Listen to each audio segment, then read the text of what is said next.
So the most important questions and answers come topic दोस्तों। आज की इस वीडियो लेक्चर में हम चैप्टर नंबर 14 को देखने वाले इकोसिस्टम एंड एनर्जी फ्लो। दोस्तों इकोसिस्टम क्या होता है और उसके अंदर जो भी एनर्जी फ्लो होता है, एनर्जी का फ्लो, उसको हम डिटेल में इस चैप्टर के अंदर स्टडी करने वाले हैं। ओके, तो एक्चुअली उससे स्टडी तो नहीं करने वाले हम यहाँ पे। जो भी इंपॉर्टेंट क्वेश्चंस है और जो भी इंपॉर्टेंट टॉपिक्स है जो आपके एग्जाम के अंदर पूछने की प्रोबेबिलिटी बहुत ज्यादा है, तो उनको मैं यहाँ पे कवर करने वाला। ठीक है, ये आपको पता है दोस्तों, मैंने पिछले 13 चैप्टर तक मैंने आपको सब कुछ यही बताया है, इंट्रोडक्शन यही दिया है, तो ठीक है कोई बात नहीं। तो हमारा फर्स्ट क्वेश्चन बोल सकते हैं या फिर फर्स्ट टॉपिक बोल सकते हैं यहाँ पे क्या है हमारा।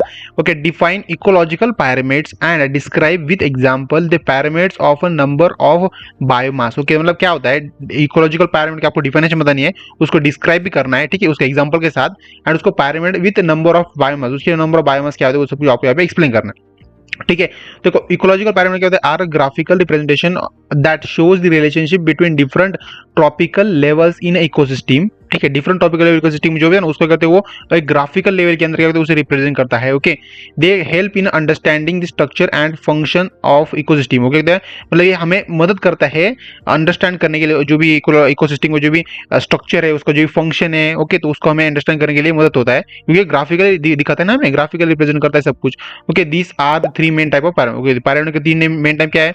Okay, parameter of numbers. I think दोस्तों मैंने यहाँ पे गलती से एक पॉइंट नहीं ले लिया है यहाँ पे, ठीक है, तो कोई बात नहीं। सेकंड हमारा पैरामीटर ऑफ बायोमास। ओके, तो इसको एक बार अच्छे से रीड कर लेना आप। ठीक है, तो ये बहुत ही इंपॉर्टेंट है, ये क्वेश्चन आपको एग्जाम के अंदर आने की प्रोबेबिलिटी है दोस्तों की बायोमास के ऊपर क्वेश्चन आता है। ठीक है, तो नेक्स्ट देखते हैं हमारा, देखो explain the process of ecological succession and differentiate between a primary and secondary succession क्या होता है। ठीक है, जो भी इकोलॉजिकल सक्सेशन होता है, इकोलॉजिकल सक्सेशन, ठीक है, एक बार इसको एक डिफरेंशिएशन देख लेते हैं, मतलब उसकी में से क्या होता है आपको क्लियर हो जाएगा। जैसे इकोलॉजिकल सक्सेशन क्या होता है। ठीक है, ecological succession is a natural process by which ecosystem changes over time. मतलब क्या होता है इकोलॉजिकल से क्या होता है, वो उसकी जो भी नेचुरल जो भी प्रोसेस हो गए थे वो इकोसिस्टम की वो कहते हैं ओवर टाइम चेंज होती रहती है। ठीक है, leading to the development of stable climax community, it is the classified. मतलब इसके जो भी दो टाइप के अंदर इसको आई मीन कैटेगराइज किया है, प्राइमरी सक्सेशन और सेकंड हमारा सेकेंडरी सक्सेशन है। ठीक है, इसको एक बार अच्छे से आप रीड कर लेना अच्छे से। ठीक है, मैं आपको ज्यादा एक्सप्लेन कर नहीं बैठूंगा यहाँ पे। और दोस्तों आपको पता है कुछ जो भी है हमारे कुछ स्टूडेंट्स है वो कमेंट बॉक्स के अंदर डालते हैं कि आपको इसका पीडीएफ प्रोवाइड करना चाहिए। दोस्तों पीडीएफ में प्रोवाइड करता, बट दोस्तों एक बार देखो यार, ध्यान से देखो, मैं जो भी आपको एक्सप्लेनेशन करता हूँ उसके अंदर थोड़ा बहुत तो कुछ एक्सप्लेनेशन होता है ना, मतलब मैं आपको थोड़ा बहुत समझाता हूँ ना क्वेश्चन के अंदर एग्जैक्टली क्या है, एग्जैक्ट क्वेश्चन के अंदर क्या क्या इंपॉर्टेंट बातें हो सकती है। ओके, कैसा क्वेश्चन आ सकता है, तो मैं आपको एक्सप्लेन करता हूँ। तो ये एक्सप्लेनेशन आपको पीडीएफ के अंदर मिलेगा दोस्तों, ऑब्वियसली नहीं मिलेगा ना वहाँ पे, तो वो इसलिए तो मैं पीडीएफ नहीं प्रोवाइड करता हूँ। ओके, मैं करने के लिए तो प्रोवाइड कर सकता हूँ उसको, बट मैं देखो देखा जाए तो मेरा वीडियो ज्यादा कुछ लंबा भी नहीं होता। वीडियो कितना होता है, मैक्स टू मैक्स 10 मिनट का होता है। मतलब दिन के अंदर आपको एक वीडियो देखने के लिए 10 मिनट के लिए, मतलब इतना अगर आप सोच रहे हो तो कोई फायदा नहीं दोस्तों। आप अगर वीडियो को अगर आपको 10 मिनट बहुत ज्यादा लग रहा है इस समय, मैं समझ सकता हूँ क्योंकि ये आपका बायोलॉजी एग्जाम नजदीक आ रहा है, तो आपको ये 10 मिनट भी ज्यादा लग रहे होंगे। आपको अगर वीडियो को 2x की स्पीड पे देखो, 1.5x की स्पीड पर देखो, वीडियो जल्दी खत्म हो जाएगा ना। तो ऐसा करो यार दोस्तों, क्योंकि क्या होता है सिर्फ आप पीडीएफ देखोगे तो आपको अच्छे से क्लियर नहीं होगा सब कुछ। मैं ऐसा आपसे बातचीत करते हुए मैं आपको क्वेश्चन पढ़ा के उसका डेफिनेशन बता के अच्छे से समझाता हूँ, तो उससे वजह क्या होता है आपको वो भी क्लियर हो जाता है अच्छे से, मतलब बाकी कंसेप्ट भी क्लियर हो जाती है। तो ठीक है, तो ऐसे कोई भी डिमांड मत करा करो दोस्तों यार। ठीक है, describe the carbon cycle and discuss the impact of human activity on this cycle. Okay, जो भी कार्बन साइकिल होती है ना, तो उसके जो भी इंपैक्ट होते हैं ना हमारे ह्यूमन लाइफ साइकिल के ऊपर क्या होता है उसको आपको एक्सप्लेन करना है। First of all, carbon cycle is the moment of a carbon between atmosphere organisms and environment. मतलब एटमॉस्फेयर ऑर्गेनिज्म और एनवायरमेंट के अंदर क्या होता है, कार्बन की मूवमेंट होती है। ठीक है, that is called as carbon cycle बोलते हैं हम। ठीक है, देखो इसके स्टेप्स है कार्बन साइकिल क्या है, क्या फोटोसिंथेसिस है, रेस्पिरेशन है, सेकंड डिकम्पोजिशन है, कंबक्शन है। ओके, कंबक्शन होते हैं। ओके, तो इसके स्टेप्स है, आप एक बार अच्छे से रीड कर लेना क्या होता है इसके अंदर क्या नहीं। और ह्यूमन का इंपैक्ट कैसे हो सकता है, डिफॉरेस्टेशन हो सकता है, ठीक है, बर्निंग एंड फॉसिल फ्यूल्स, ये सब कुछ भी यहाँ पे हो सकता है। What is a primary productivity, discuss the factors that affect. Okay, मतलब प्राइमरी प्रोडक्टिविटी एग्जैक्टली होता क्या है और उसके आपको फैक्टर्स डिस्कस करने हैं यहाँ पे। ठीक है, तो primary productivity is the rate at which plant producers that is क्या करते हैं, वो कन्वर्ट करते हैं सोलर एनर्जी को इनटू किसके अंदर, उसको केमिकल एनर्जी के अंदर थ्रू दी फोटोसिंथेसिस। मतलब फोटोसिंथेसिस के थ्रू आपको पता है दोस्तों, जो भी केमिकल एनर्जी होती है ना, आई मीन जो प्राइमरी प्रोडक्टिव जो भी प्लांट होता है ना, प्लांट क्या करता है, एनर्जी को कन्वर्ट करते हैं, सोलर एनर्जी को कन्वर्ट करता है किसके अंदर, केमिकल एनर्जी के अंदर। ये आपको तो पता है फोटोसिंथेसिस होता है सब कुछ ये।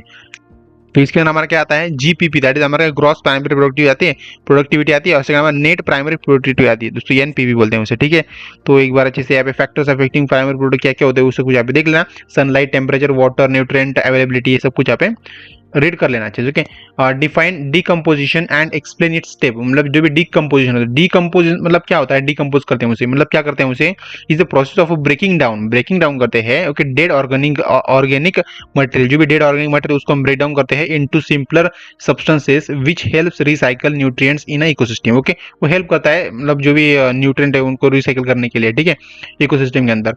तो इसका क्या काम होता है डिकम्पोजिशन का, ये मतलब वर्किंग होता है सिंपली, ठीक है। इसके कुछ स्टेप्स वो दिखते हैं यहाँ पे।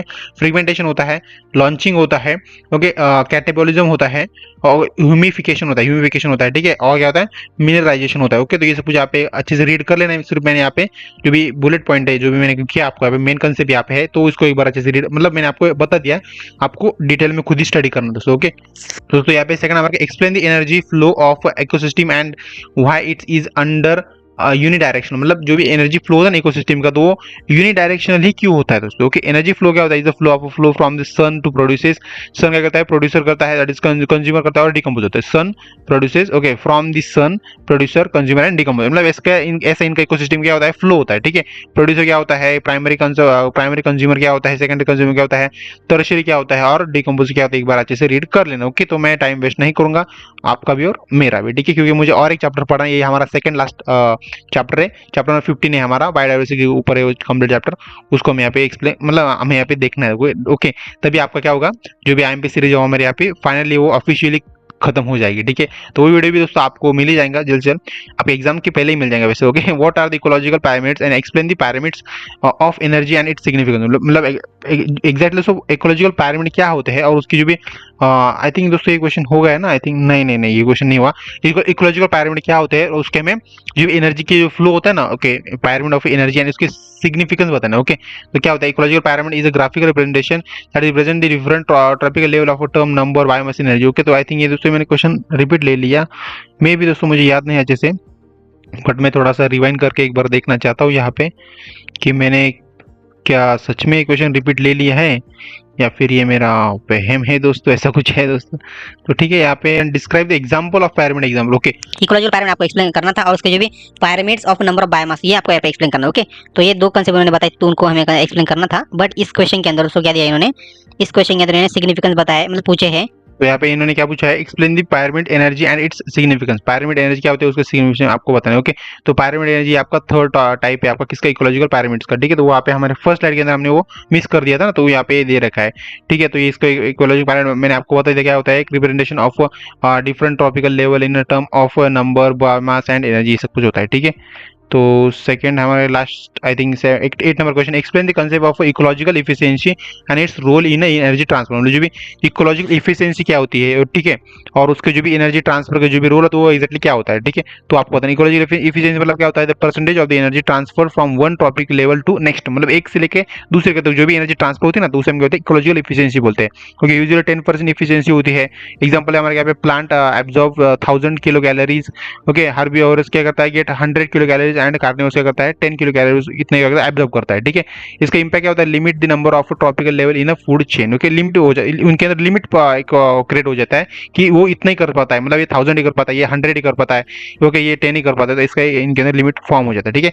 What is the food web. Okay, food web क्या होता है and how is it different from a food chain. मतलब फूड वेब और फूड चेन के अंदर हमें डिफरेंस बताना है सिंपल। ओके, तो फूड चेन क्या होता है, is a linear sequence showing the who eat whom. Okay, मतलब इसके अंदर होता क्या है, फूड चेन के अंदर जो भी मतलब ऐसी एक साइकिल होती है, इसके लीनियर साइकिल होती है, सीक्वेंस होता है, उसके अंदर बताया दिया जाता है कि कौन किसको खाएगा और कौन किसके ऊपर डिपेंडेंट है। ओके, तो ऐसा कुछ इन्होंने बताया होता है, ठीक है, फूड चेन आपने देखा होगा, ठीक है। तो वो एग्जाम्पल देखना आपने, वो क्या करता है, सन के थ्रू क्या आता है, इंसेक्ट क्रिएट होता है, इंसेक्ट को कौन खाता है, हमारा फ्रॉक खाता है, फ्रॉक को कौन खाता है, जो भी स्नेक खाता है, स्नेक कौन खाता है, वो ईगल खाता है। मतलब आपने देखा होगा ना ऐसे एक साइकिल, ओके, बचपन से आप देखते आए हो, टेक्स्ट बुक के अंदर ज्यादातर यही साइकिल बहुत रिपीट होता है।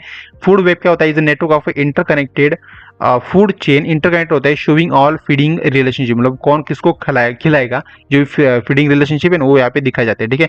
Example food chain grass, deer and lion, ठीक है। तो यहाँ पे एग्जांपल दे रखा है। फूड वेब क्या होता है, grass can be eaten by deer. Okay, grass eaten, deer eaten करता है ग्रास, ठीक है। Rabbit, grass offers, each of them can be eaten by different predictors forming a complex web, ठीक है, ये कॉम्प्लेक्स वेब फॉर्म करते हैं, food web बोलते हैं। एग्जांपल है हमारा डिफरेंट क्या है, फूड चेन कैन भी सिंपल होती है और कॉम्प्लेक्स भी हो सकती है रियलिस्टिक सेट के अंदर, आई मीन फूड वेब के अंदर, ठीक है। Food web can be provided more stability of the question, मतलब फूड वेब क्या कहता है, सिंपली मोर स्टेबिलिटी दिखाता है और मोर एक्सप्लेनेशन दिखाता है फूड वेब, सिंपली याद रखो सिर्फ, ठीक है। Explain the concept of the tropical level with example, tropic level क्या होता है और उसके एग्जाम्पल होते हैं, okay. Topic level is a step in which in the food chain where energy is transfer, मतलब ट्रॉपिकल लेवल क्या बोलता है कि जो भी एनर्जी फॉर्म हुई ना तो फूड चेन के अंदर, तो वो कहाँ पे ट्रांसफर होती है, ठीक है, ट्रांसफर कहाँ पे होती है, ठीक है। तो आपको यहाँ पे बताया प्रोड्यूसर्स होती है फर्स्ट लेवल के अंदर ग्रास के अंदर, primary consumer that is second level rabbit होता है, सेकेंडरी कंज्यूमर क्या कंज्यूमर क्या होता है हमारा स्नेक होता है, और टर्शी क्या होता है हमारा हल्क होता है, HAW के हॉक, ओके। तो ये इसके एग्जांपल्स दोस्तों, ठीक है। और tropical is receive 10% of the energy from the previous, मतलब ये 10% एनर्जी रिसीव करता है, ठीक है। मतलब देखो ग्रास के थ्रू रैबिट के अंदर 10% एनर्जी जाएगी, रैबिट के थ्रू स्नेक के अंदर 10% एनर्जी जाएगी उसकी, और स्नेक को अगर वो खाएगा, ये हल खाएगा, तो इसके अंदर कितनी जाएगी, 10% एनर्जी उसकी जाएगी, ठीक है। तो मतलब ऐसे चेंज चलती रहती है, ओके। सो आई दोस्तों आपको ये वीडियो लेक्चर बहुत ही अच्छा लगा तो वीडियो पे लाइक शेयर सब्सक्राइब सब कुछ कर देना और टाइम वेस्ट न करते हुए, तो बाय फ्रेंड्स, मिलते हैं चैप्टर नंबर लास्ट के अंदर, ठीक है।